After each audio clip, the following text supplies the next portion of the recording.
اللہ سے دعائیں کرنے میں اور باتیں کرنے میں فرق ہوتا ہے۔ دعا ہم اپنی غرض سے کرتے ہیں، جبکہ اس سے باتیں اپنی تکلیف کم کرنے کے لیے کرتے ہیں۔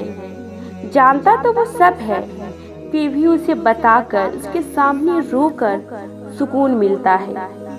ہمارے ساتھ یہ ہوا ہے، ہمیں یہ دکھ اور تکلیف ہے، یہ تیرے فلاں بندے نے میرا دل دکھایا ہے، یا میں اپنی فلاں دعا پر تیرے کن کا بہت شدت سے انتظار کرتی ہوں۔ اللہ، درد کی آخری حد تک اس کے سامنے رونا، لمبے لمبے سجدے کرنا، سسکیوں میں اس سے بار بار پکار کر کہنا، اللہ اللہ مجھے صبر دے دے، میرے سے یہ درد برداشت نہیں ہوتا، میری تکلیف بہت ہے، میرا دل بہت اذیت میں رہتا ہے۔ اللہ، یا میری دعائیں سن لے یا مجھے صبر دے دے، مجھ پر رحم کر دے۔ اللہ کو بتانا تمہیں کوئی راستہ نظر نہیں آ رہا، سب بند نظر آ رہے ہیں، کہیں سے کوئی روشنی نظر نہیں آ رہی۔ اب تم تھک گئی ہو، بہت تھک گئی ہو، دل عجیب سی اذیت میں رہتا ہے۔ روز ایک ہی تکلیف، ایک ہی بات ذکر کرنا، بغیر کسی دیر کے، خوف کے، کیونکہ ہمیں پتہ ہوتا ہے ایک وہی واحد در ہے جہاں ہمیں دھتکارا نہیں جائے گا۔ یہ نہیں کہا جائے گا بس کرو، میں تمہاری روز روز کی ایک ہی بات سن کر تنگ آ گیا ہوں۔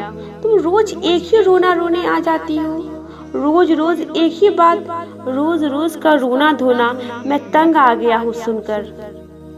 بلکہ یہ تو وہ در ہے جہاں تم جاؤ گی، جس وقت بھی جاؤ گی تمہیں تمہارا ہی لگے گا، جیسے تمہارا ہی انتظار کر رہا ہے، جسے تم رو رو کر گر گرا کر بتاتی ہو، کس طرح ہاتھ اٹھا کر کہتی ہو، اللہ میں تھک گئی ہوں، اب تو میری دعائیں سن لی۔ جہاں اسے تمہاری وہ آنسو سے تر سجدہ اتنا پسند ہے کہ بار بار ایسے اسباب پیدا کرتا ہے کہ تم سجدہ کرو۔ یہاں تو تمہاری ایک ایک لفظ کو غور سے سنا جاتا ہے، ایک ایک آنسو کا اجر ملتا ہے، ایک ایک سسکی کی پکار کو وہ قریب ہو کر سنتا ہے۔